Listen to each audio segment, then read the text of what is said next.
comment devient-on slammer? En fait, devenir slammer, ça se fait à force de forger sa parole. C'est pour le dire autrement, en fait, c'est en slamant qu'on devient slammer.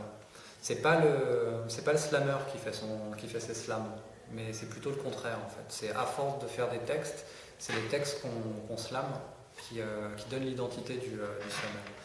Au départ, il faut avoir l'envie de jouer avec les mots, avec tous les mots, de les mettre à l'endroit, à l'envers, de mélanger les registres de langage, de faire des choses peu habituelles, de tricoter avec les mots pour faire des phrases et d'utiliser sa bouche en fait comme un instrument à mots.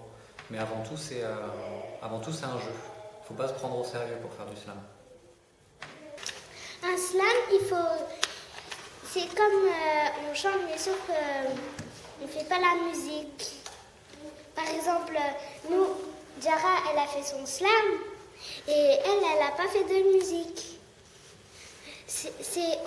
On peut rimer et on ne peut pas rimer, comme tu veux. On peut parler de toi, de tes copains, de tout. Alors, qu'est-ce qui m'a amené à faire du slam? En fait, depuis longtemps, j'ai toujours beaucoup écrit. Écrit mais beaucoup de poésie, plein de choses différentes, mais beaucoup de poésie. Et après avoir pas mal été à l'étranger et avoir connu à distance un peu le manque du langage, le manque du français, de le parler, de le lire, j'avais écrit davantage pendant cette période et mon retour coïncidait en fait avec l'engouement pour le slam en France. Moi je connaissais pas, mais je l'ai découvert à cette occasion et dès la première scène en fait ça a été pas une révélation, mais dès la première fois que je suis monté sur scène en fait j'ai su que j'allais le refaire. Sans ça, de toute façon il y aura les larmes. Tu connais la cadence? Si. Arrête. Alors, quelles sont les qualités indispensables du slammer? La plus importante, en fait, c'est avant de s'écouter parler, d'être capable de capter l'attention du public. Une autre qualité, c'est de ne pas débiter, de pas lancer son texte trop vite, mais d'être capable de s'adapter, en fait, d'écouter le son, d'écouter le rythme qu'il peut y avoir dans tous les mots, dans toutes les phrases, et de trouver une mélodie, en fait, qui est une mélodie propre au texte qu'on est en train de dire. Et l'autre qualité indispensable aussi, c'est la notion de partage. On ne doit pas venir faire du slam dans l'intention de devenir une star, mais oui, c'est plus un échange. L'idée de donner la parole à tout le monde.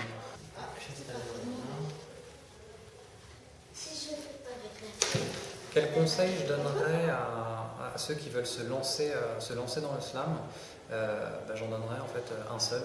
D'aller sur une scène slam, on en trouve partout, on en trouve tout le temps, c'est pas ça qui manque, donc d'y aller pour voir comment ça se passe, et moi je leur conseille d'aller sur place avec déjà un texte qu'ils ont écrit quelque part dans la poche, au cas où ça les titille suffisamment pour avoir envie de se lancer la première fois, et s'ils ne le font pas la première fois, qu'ils partent la deuxième fois dans l'intention de le faire.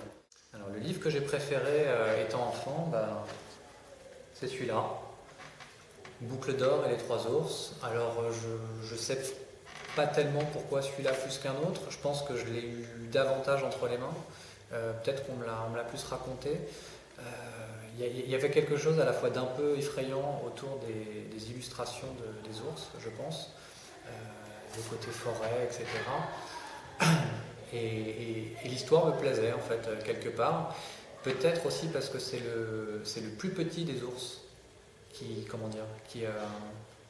qui sort en fait gagnant de cette histoire, ou le plus coquin, ou le plus hardi, parce que si je me souviens bien, c'est lui qui a cumulé tout en fait, qui a mangé dans la soupe, qui a dormi dans le lit, ou alors peut-être que j'ai confondu, j'ai peut-être inversé avec le temps l'histoire, mais j'ai dans le souvenir que la maman et le papa ours n'avaient pas pu tout réussir parce qu'ils ont cassé la chaise avant, parce que rien n'était à leur taille, alors que le petit ourson finalement a pu se trouver comme un poisson dans l'eau avec que du sur-mesure dans la maison de Boucle d'Or.